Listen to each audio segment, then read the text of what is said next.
thing, we must learn to reconcile more than forgive. We see in the hearts of many men of God, we do not reconcile with each other. We forgive, we pretend. But I believe that if we are going to take this serious, we must learn to reconcile, meaning that we must learn to actually build back a relationship between ourselves where it is broken. There's no family that does not have issues. But the minute those issues become a stain on our hearts or poison in our hearts, then we are missing the kingdom because of another person. So it is very vital for us to reconcile with each other, find a common ground where we actually go beyond forgiving and repair the damage that has been made.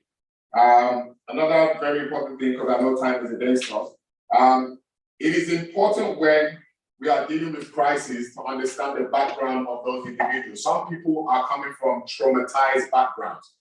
And oftentimes, as men of God, we seem to wave away the carnal knowledge of dealing with people and thinking it's all about spiritual.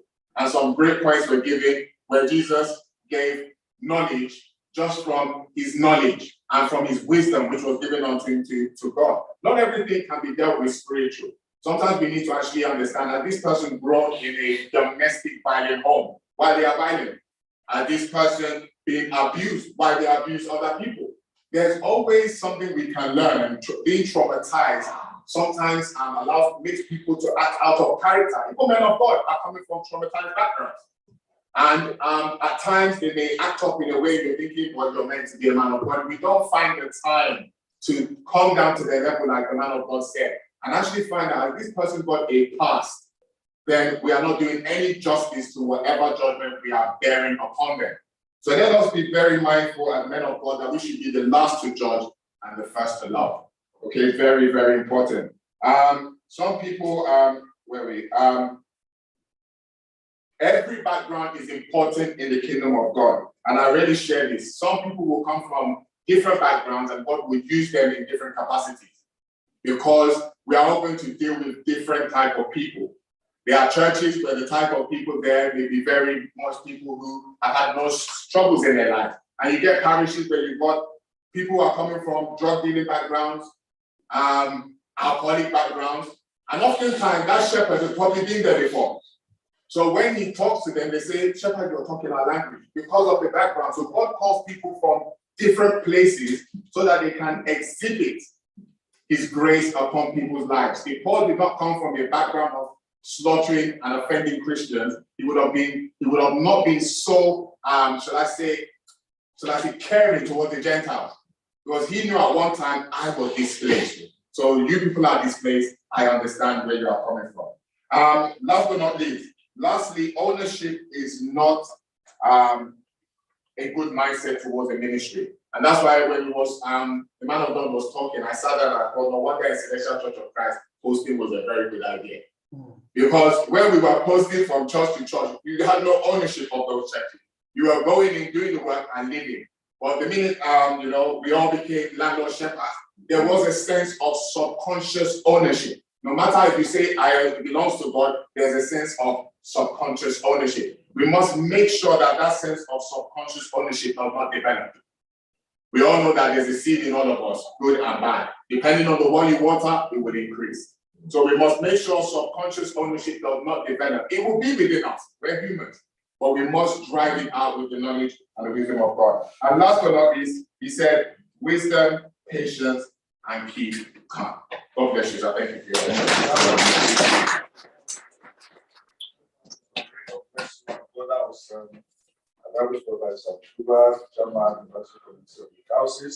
I will go straight to question and answer. I'll be taking only five question and answer, only 5 before we go a short break and come back for the afternoon session. Are you listening to the plan? Okay. Sir, Bishop, yes, are we ready for the question and answer? First of all, sir, Chairman, Shepherd's Council, sir. Hallelujah. Hallelujah. Hallelujah. Hallelujah. Hallelujah. The first is two. The first is not a question, but just a furtherance of what Bishop said, that I believe that the retreat organizing committee can do as a takeaway to feed back to us after the event. And That spoke about you cannot pray for people where they're in conflict, that you then need to counsel them. And I would just suggest humbly to the retreat committee, let's explore areas that we can find free online counseling classes where all of us can subscribe to. When you go there, if you have your own time, maybe it's 1 hour a day, 1 hour a week, you can do that. And then at the end of it, you can then get your certificate. You might not give us the total package of being a counselor, but at least it gives us the background understanding of some of the things that we face. Because it's, as I said, everything is not about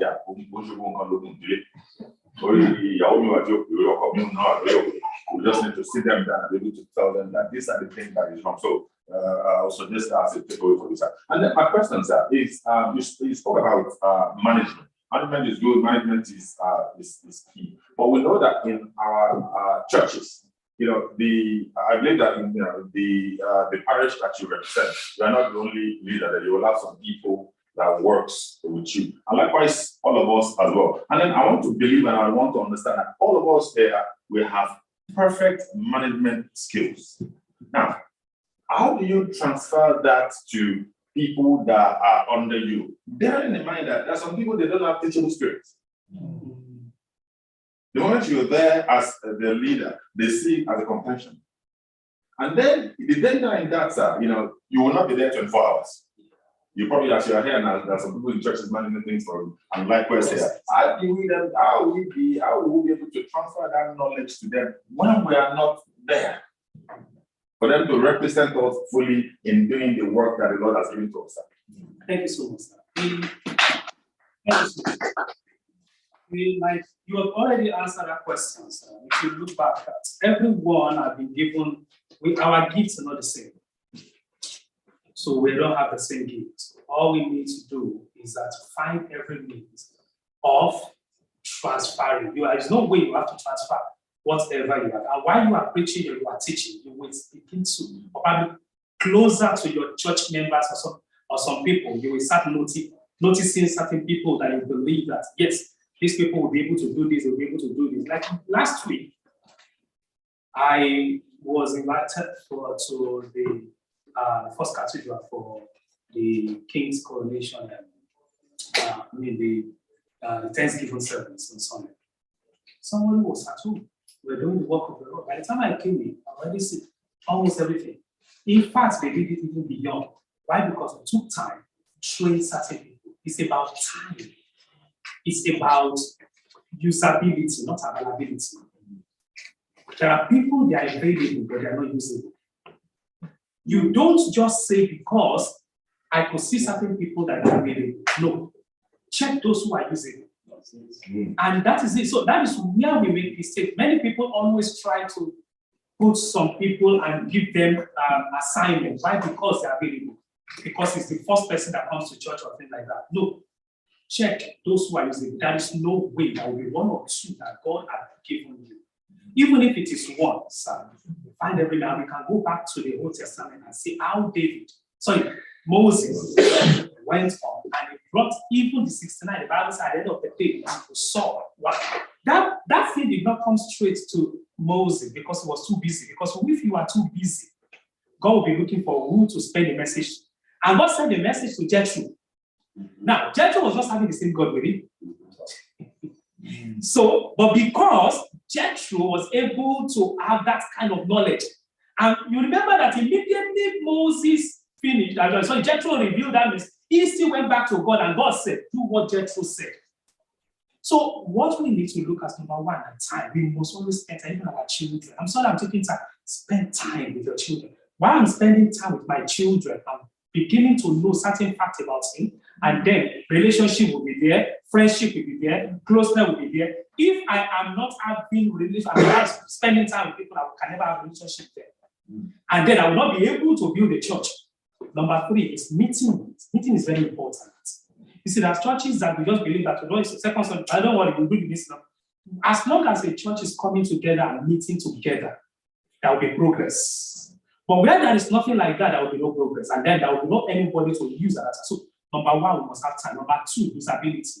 Check those who are ready for it, those who are using it. They may not come to you, but you have to train them. Training is very important. There is no way that you have to find time and pour this onto them and give them. They may not. There are some people they may not want you to give it to that kind of person because of cackles. Okay, sir. Sorry.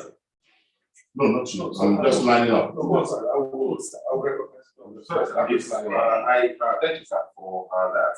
And I like the word that you use, usability and availability for. I think, with all due respect, the setup of the church that we represent is different from our setup. Definitely. And why I said that is that, 3, 4, 5 of us can come together and say, oh, let's go start the church.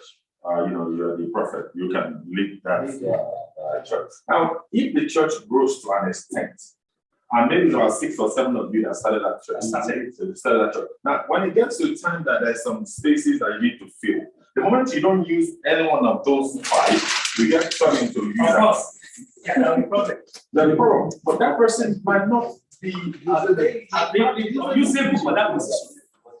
But the thing that they would then have is that it now becomes, no, don't go there, come and learn my dread, but you're not usable. Sir, go and give the stage here, sir. I think we need our father in the Lord to come on.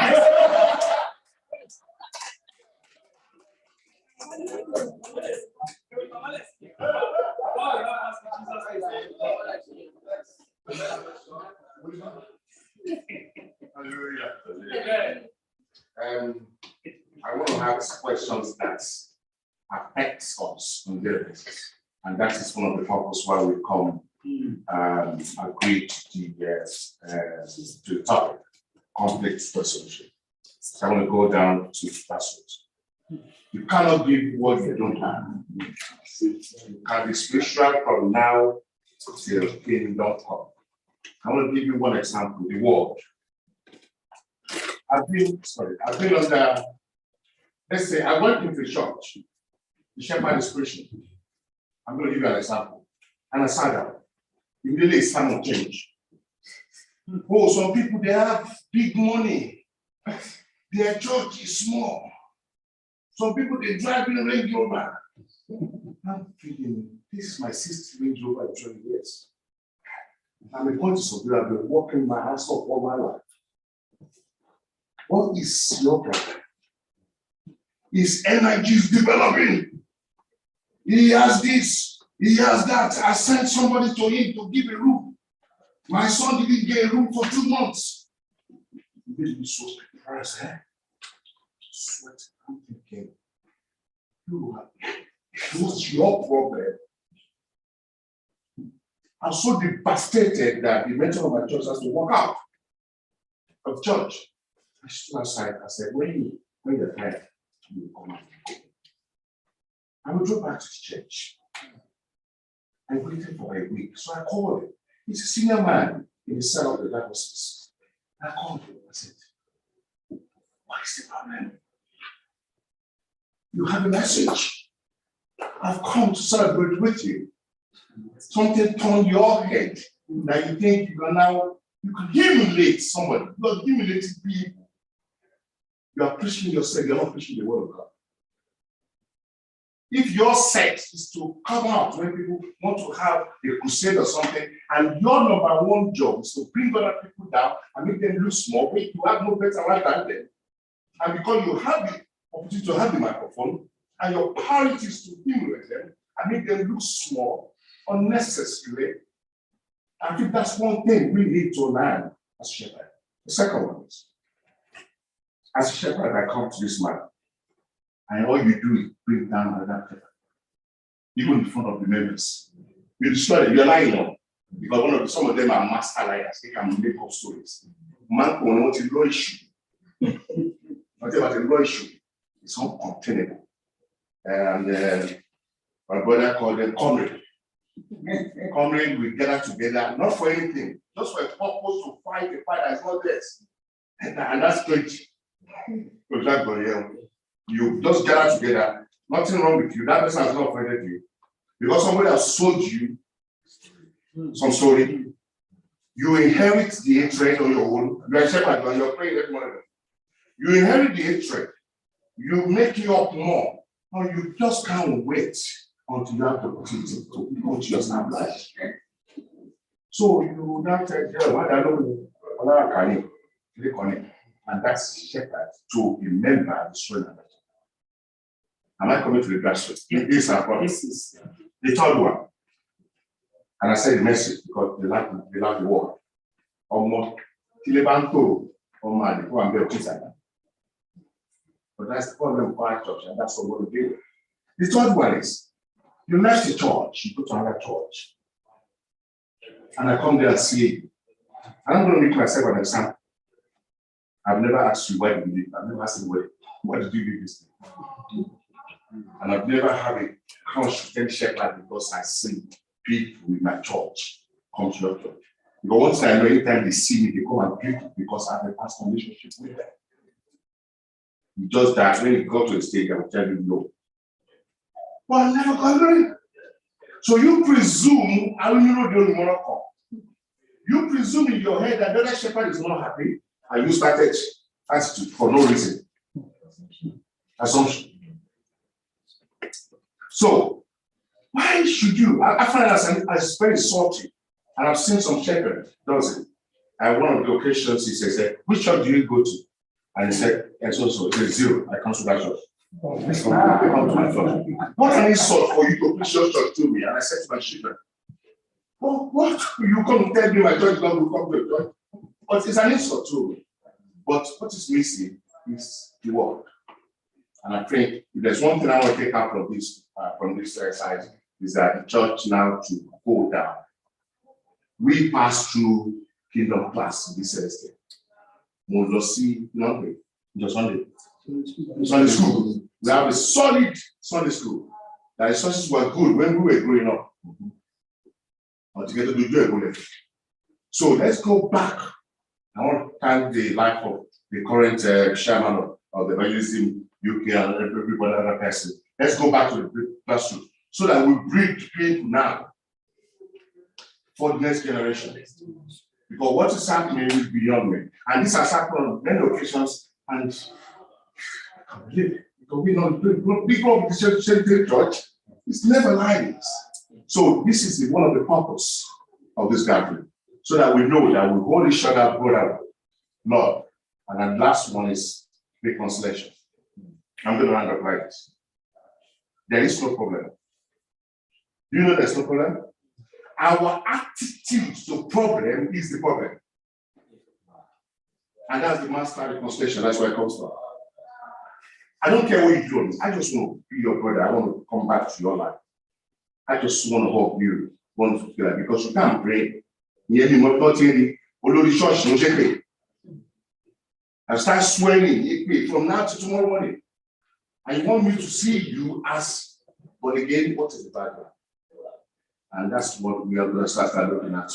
I'm a foster parent, one of the job I do, and I fostered 16 children in this country in the past 13 years of various ages. They live with me, you know what that means. And I'll be able to see that background, traumatic background, different background, things have happened in their life when they are, and that's what we have in church. Different background. Yeah, people come to just display how they grow. How do we deal with it? Conflict resolution. Thank you. Thank you so much. Like I've mentioned earlier, so you've already said about resolution, about reconciliation. God is the one that will help us, like what evangelist, assistant, very good evangelist, I believe I said, that we are human. There's nothing we can hide from ourselves. The nature, the human nature will still come. All we need at this particular time, even with this gathering, is to really have something to take home. If we look at our background as well as ministers, what are those things that I need to drop? Like the first one you said, this is a time that we need to go back to the drawing board. How to give ourselves continual training, seminar. While there is continual training like this one, seminar, there are some things that we show gradually. And then this is where we begin to open up lots of things, and we just open up a few of them. At the end of the day, those things will be going on. And then also, there should be a kind of a reporting center. I'm not saying that reporting center means that if there is something, we'll be able to look. I'm not saying that I can't change Celestial. No. But what I'm trying to say is that we look at different centers. If certain things happen, because if certain things are happening and then we just keep quiet or keep mute and just look at it continue to happen. Yes. There is nothing that will happen if you refuse to change something. That thing will continue. Things will continue until a leader changes it. Until you change something, something will never change itself. So until we find a way of amicably, like I said, resolving issue and putting an end to certain things with love. That's why the Bible says, Ephesians chapter 4, verse 15, speak the truth in love. And the law will help us. They are very critical situations that you just mentioned. Even the 3 or 4 of them are very critical. And it's happening. Not only in Celestial Church, it's all over. It's happening everywhere. We just need to find every means of bringing ourselves together and finding a amicable way of solving or sorting out something. Some people agree. They are just, when it comes to church issue, that's why I said I different between church and kingdom. Just want to. God will help us. Thank you. We have only room for only 3 questions because this session also ended at 1 p.m. for us to go for a short break. Remember, we are still coming back. So, so many people raised up their hands, but I'm sorry, I'm not going to take everyone. Then I want to emphasize, please, time only for questions. If I'm not asking the question, don't respect, I will stop. It is question, please. Because or else we continue to, what's happening, just repeating the same and with the same cycle and cycle. If you know you don't have questions to ask, please don't raise up your hand. If you do, with all due respect, I will stop you. The essence is to ask questions in areas you don't understand, areas you need more explanation, areas that we need more clarity. So now I call for questions now. I thank those that have talked. It's okay, we fine, but questions now. Questions, please. I just want to ask you, where is the role of supervision and mentorship in conflict resolution? The role of supervision and mentorship. It's very there are 2 different areas, but I'm trying to put them together to answer that question. When there is conflict, we must always find every way of trying to not only to resolve it, to make sure that we mentor those people that are involved or victim of this crisis. It's not just that I've resolved it and that's it. Mentorship is very important and it's very powerful when it comes to this issue. And that's why we find that many people don't have even ministers. That's why we don't. The problem is not the solvers, it's not a crisis, but how to really solve it. To have this, there must be an organization in place in every organization. Like what the evangelist said the other time, that even like a platform whereby people will be able to do something that will be able to look at it and then we'll resolve. It could be a committee, it could be setting up a committee, it could be a committee of 5 and 6 or 7, bringing them together, making sure that, okay, this is the area that we have been having this conflict, and this is that, then let us mentor people as well. And also, there are 2 people to be mentored. One is the person that is given the help to resolve the crisis, as well as the person that is a victim. And we just have to put some things in place and making sure that we do this. All these can be put in place. Mentoring is very powerful. It's not just about, like, I don't want to go into detail. We have fathers and we have mentors. Some can be fathers and they're not mentors. So some can be mentors and not fathers. So but we don't want to go into that. But what we all need is that finding every means of making sure that we put mentorship of conflict in place, which is very important. We can see it in online and every other places. I think my Dada at the back knows a lot about how to go through that in this whole work. So it's very important, and then you have to take that in place, which is very important. I think we can put the organization, the leadership can put this in place, and this could be a project that we can work before the next one that we're going to have next year. So we can start working on it and come with help us in Jesus' name. I don't know if I've answered the question, but it has to be put in place. You don't just do it. There are people that are very vast in experience, and we should be able to ask to do it. And it's very important. People are really, they are hot, people are going through a lot. Even the members are going through a lot. We don't just, so they have to be like, instead, Sunday school teaching. So while we are doing Sunday school as well, there are some people as well, like, we call something combat class. Yeah. Combat class. So there are some people also need to be nurtured until they are able to stand themselves, and they will not be able to fall into the negative. Thank you, sir. Excellent. Too much to go. Yeah, question, please. Yeah, my question is somehow in the sense that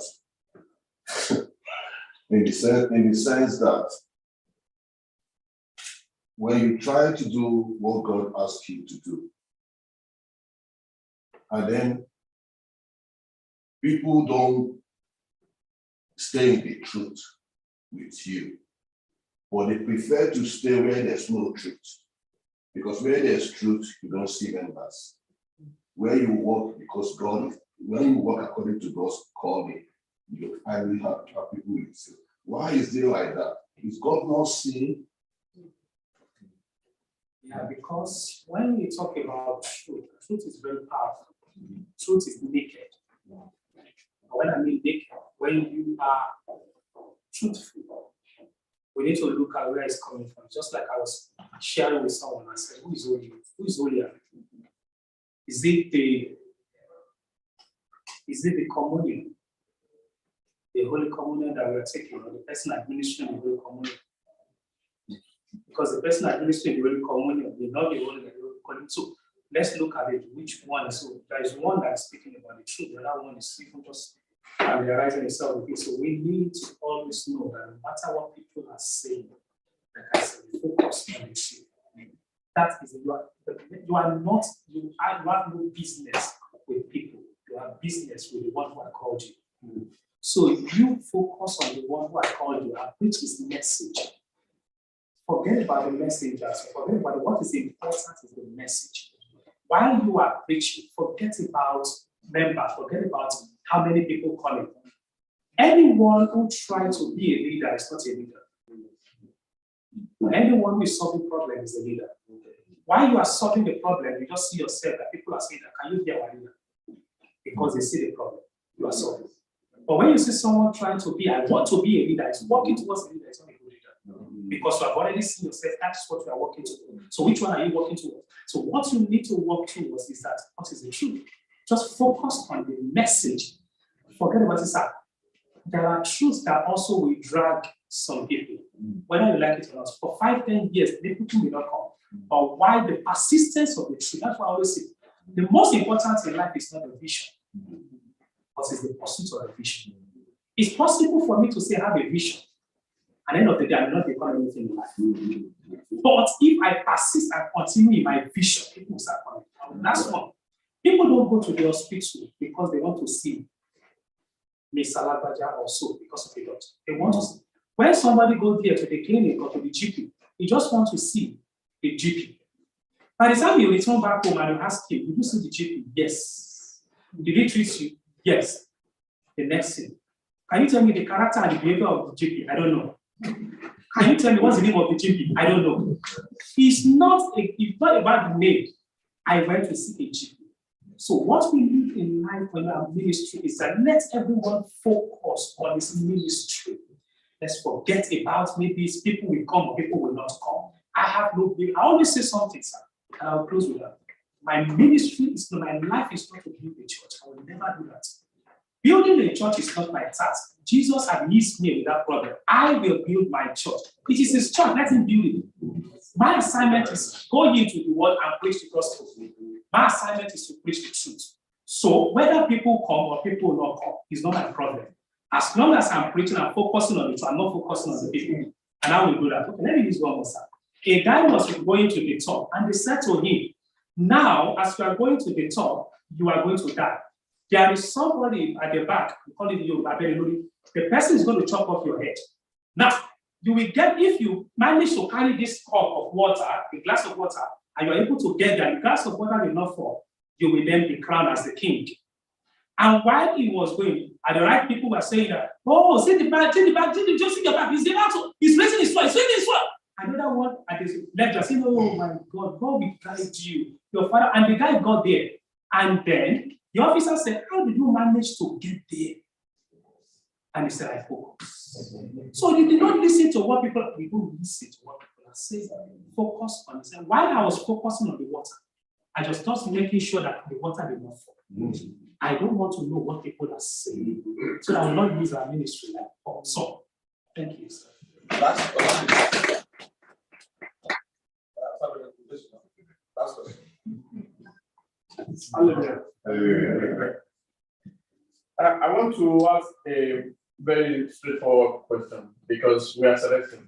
And one thing that resonates most of the time is the spiritual aspect of it, which we know we can take out. So the word management, managerial stuff has been mentioned a lot in this speech. Where do you draw the line? Okay, drawing the line about managerial The spiritual and very good question. Very good question. Everyone who happens to be a leader is also a manager. No matter whatever we call, wherever we find ourselves. I don't know much at all about the Celestial Church, but one thing I know about Celestial is that we are one in Christ.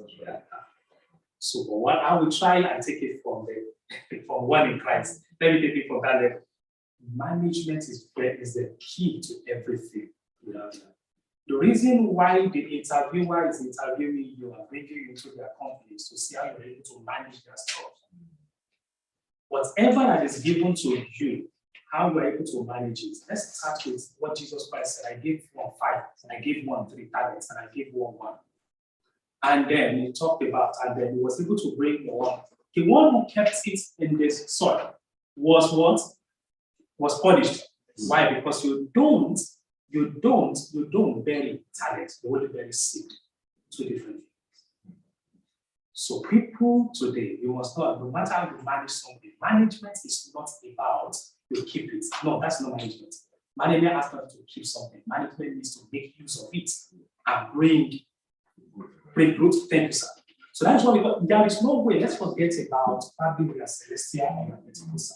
Whatever that is given to you, you must be able to manage it. Sir, Evangelist Aduba came here and he was saying about we have dogs, we have as members, and then we must be able to manage everyone.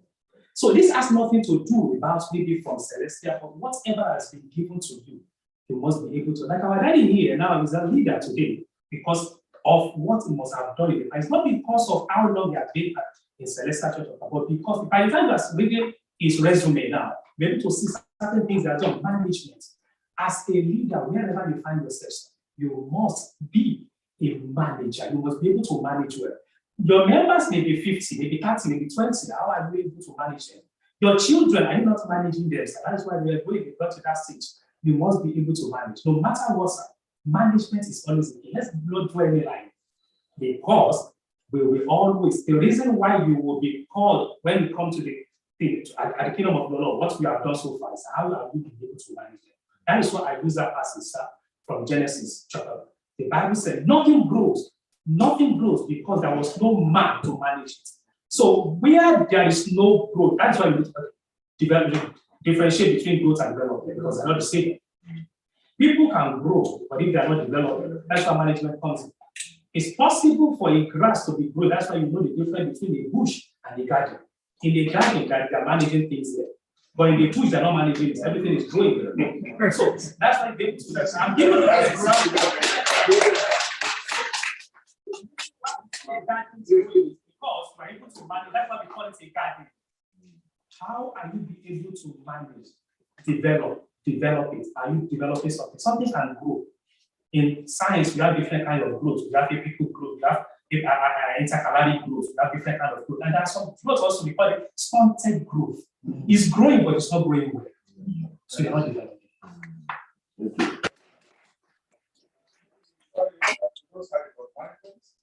And of course, we find the time.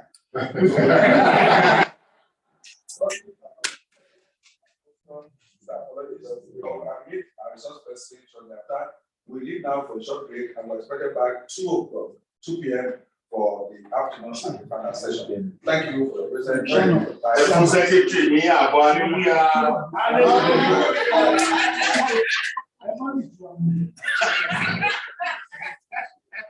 Manage.